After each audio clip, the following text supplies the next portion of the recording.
So welcome to our third round of Global Conversations, The View from 30,000 Feet. This is the part of the series where we talk to some of the best known journalists, academics, thinkers that are looking at dance, ballet in general.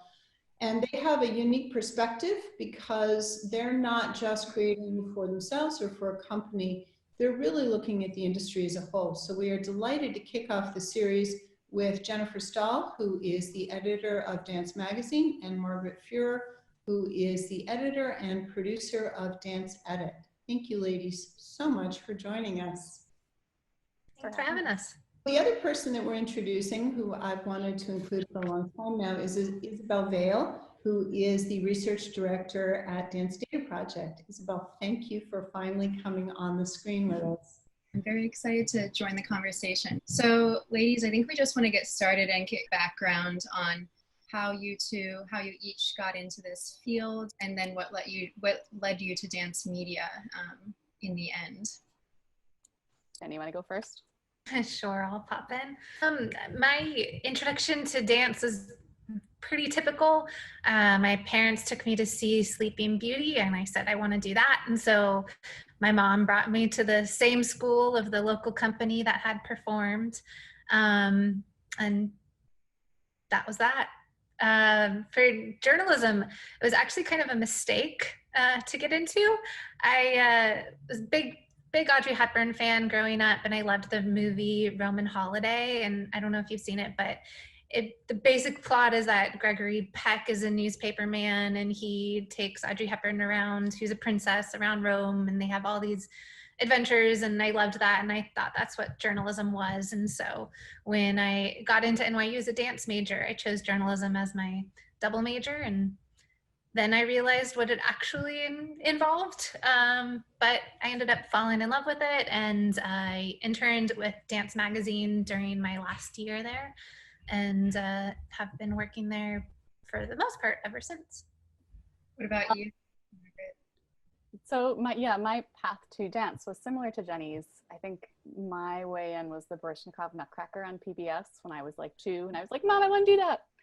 So I studied ballet pretty intensively all through high school, reached the point where it was clear that I was getting injured a lot. I wasn't going to be doing this professionally. So I went to college at Princeton, and I was determined not to be involved in dance. I was studying medieval history, but it became clear like a year in that I hadn't gotten dance out of my system yet. And so I kept dancing while I was there in like a student-run dance group, which was fantastic. And I realized what I loved about history was the writing, and that what I really wanted to do was stay engaged with dance in a way that allowed me to use these writing skills that I developed as a history major. And I considered academic dance, but I think magazine, I've grown up reading Dance Magazine and Pointe magazine and Dance Spirit. I love those magazines. And I thought that magazine journalism was a different way of engaging with both the artists and with an audience that I really liked, that I really valued. So after college, I worked for 1 year in the real world, and then I went to graduate school at NYU, their culture reporting and criticism program, journalism program. And while I was there, I started interning at Dance Magazine, and I was lucky at the end of my internship, they offered me a job, and I've been there ever since at Dance Media, one publication or another, and absolutely loving the opportunity to stay involved in the dance world, coming at it from this different perspective, but still being able to draw on the knowledge that I have in my body as a dancer and the knowledge that I have as a writer. So I'm going to jump in here, and I'm going to do a bridge question, and I'll start with Margaret. So Margaret, bunch of different publications in dance media, and you created this whole new idea, the Dance Edit, which I read within 5 minutes of it hitting my inbox. And you're doing short form while Jen is doing long form. I'll ask you first, and then I'll ask Jen how you two work together. I think it's very synergistic, but it's very interesting to me. I didn't know there was a hole until you filled it. In a funny way, we didn't either. The company as a whole had realized that we needed a daily product, and coming up with the dance edit and realizing that we would incorporate not just these beautiful long form stories from Dance Magazine and the other dance media publications, but also news from all outlets covering dance. It seemed like a really valuable approach to take, just to give a comprehensive overview of everything happening from the dance world as covered by a variety of different perspectives and voices. And then that also actually, I think, gives a sense of perspective as to how those longer, beautiful reported pieces that outlets like Dance Magazine are doing fit into the bigger picture, and how they can provide a much needed sense of perspective and, you know, go deeper into the harder news issues that come up in the headlines. And Jenny and I have worked together for years. It's been fun to kind of showcase the great stuff that she's doing at Dance Magazine in this different context. I also opened the dance edit within 5 minutes of getting it in my inbox. We all within our publications use it to stay on top of what's going on. We've got a Slack channel where we each, anytime we see different dance news or dance and pop culture somewhere, we just throw that in and everyone looks, and it's kind of an amazing way to stay on top of all the different things going on that is covered within dance journalism. And often, you know, seeing things being covered there give us ideas for stories and places of, oh, we've had this hole, we need to go cover that more. I'm going to ask, does Dance Magazine sort of have a mission statement? Do you, even if it's not stated, do you have in the back of your mind a mental mission statement?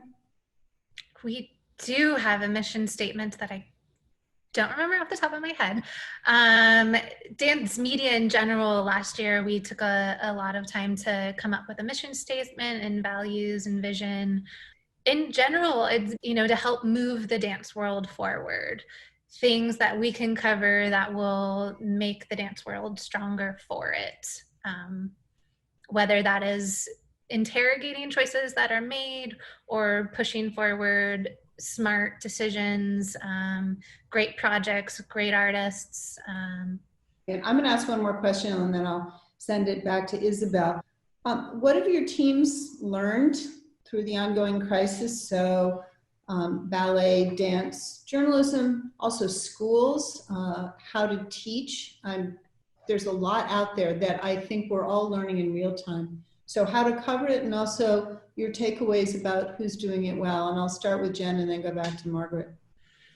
There's so much to cover. It's so funny. So many people, when they hear, recently I meet them and I say, oh, I work for Dance Magazine. They say, oh, well, what are you covering now? There's no dance happening. And first I just have to tell them how wrong they are, because dance is happening. It's just happening in a different forum. But also there's just been so much to cover, because a part of our mission statement, you know, is to help the field themselves. And so covering how people can get through this financially, emotionally, mental health, all of the things, physically, how dancers can, you know, not hurt themselves when they start coming back to the studio after so long away. I think one of my personal takeaways of what we've learned from this is really, it's not new, but I guess it's just really struck me is just how creative the dance field is. You know, this, as the cliche saying goes, constraint breeds creativity, and just to see how quickly everyone from professional dancers and choreographers to schools hopped on Zoom and started doing things, and then how quickly choreographers realized there was this ugly Zoom aesthetic that had already taken over and was already becoming cliche. And so trying to figure out new ways to actually make compelling content within that. I agree. I can't see one more sofa ballet. Yes. Thankfully, I think people are moving away from that. So, because they realize, like, enough sofas. And Margaret, what about you? I mean, I agree with everything that Jenny said. I also think the pandemic, it basically either exacerbated or just laid bare a lot of the problems that had already existed in the dance world and the journalism world. I mean, long before COVID was a thing. And it's also given us all the time to think about all of those bigger picture problems, to take a minute and regroup. I think for starters, I mean, the funding model for dance companies, it long has been a total mess. It was, Amen. I mean, extremely tenuous, even for the best organized institutions out there. And now we're seeing just how much of a mess it is. Dancers outside of company models, they've always had very few resources available to them. Now they need support even more urgently. And then on the journalism side, I mean, digital transition, it was hitting arts journalism outlets in the messy but uneven way before the pandemic. And now it's hitting everyone in a messy and very urgent way, all of us. And I think, I mean, worldwide social justice protests have further intensified the stakes here. I mean, just stripping away any last illusions that any of us had about the inequities that have long been inherent in dance and dance journalism. I mean, I'm going to quote Trey McIntyre in a recent interview. He said, "This is what we've learned from the pandemic: change or die." And Trey, by the way, I think has one of the most forward-looking responses to this whole shift with his flat pack initiative. Agreed. Yeah.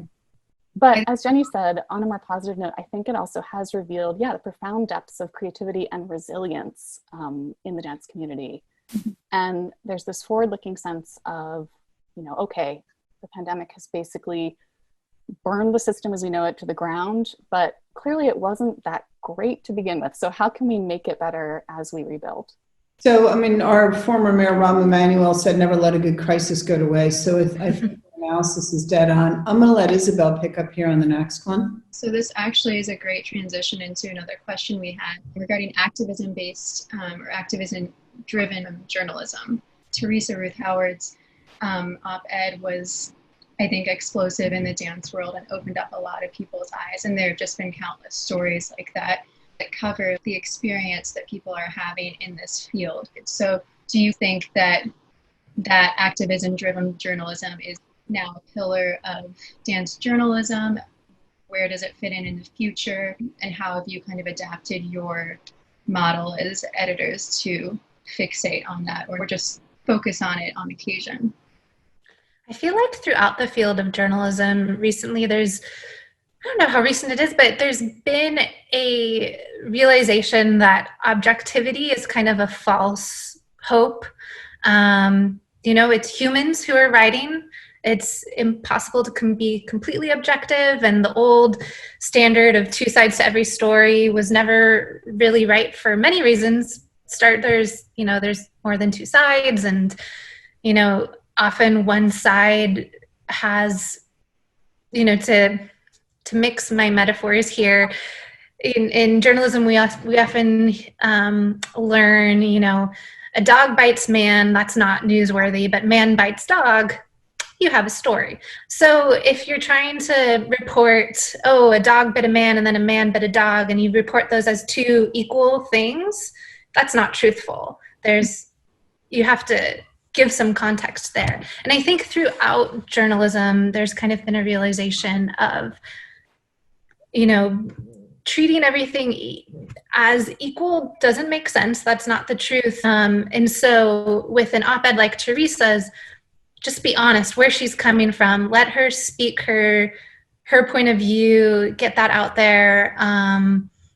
And people can take what they will from it as long as it's, presented in a way that's honest. Retweet to everything that Jenny said. I mean, I think, like Jenny basically said, the idea of strict objectivity in reporting is a false construct to begin with, but especially in arts journalism, I mean, the arts are inherently subjective and every work of art is inherently political. And good arts journalists have always had to engage with that. I think often that engagement was more implicit than explicit, and now it's becoming closer to the surface more of the time. But I also think that a lot of us in dance journalism, and this seems to be increasingly true, and I hope it only becomes more increasingly true now, our ultimate goal is to choose stories and shape stories in a way that aligns with some core values, with values of diversity and equity and inclusion. And, I guess you could call that activism-driven journalism, but I think values-driven journalism is a better term for it.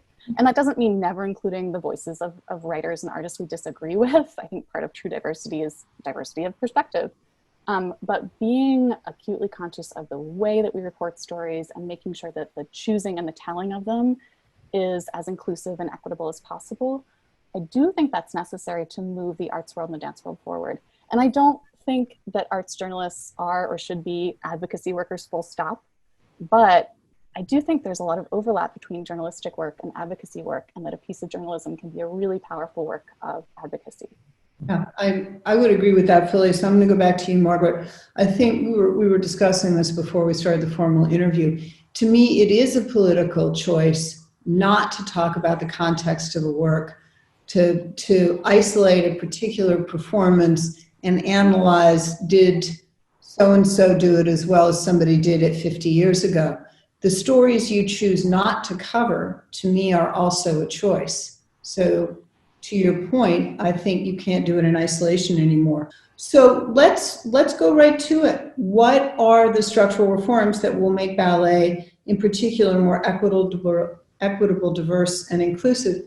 And I will say, because we are a gender-based organization, I feel as though there's a long overdue reckoning with the lack of racial diversity, but a lot of that gets treated as separate from gender, and it's not, I think.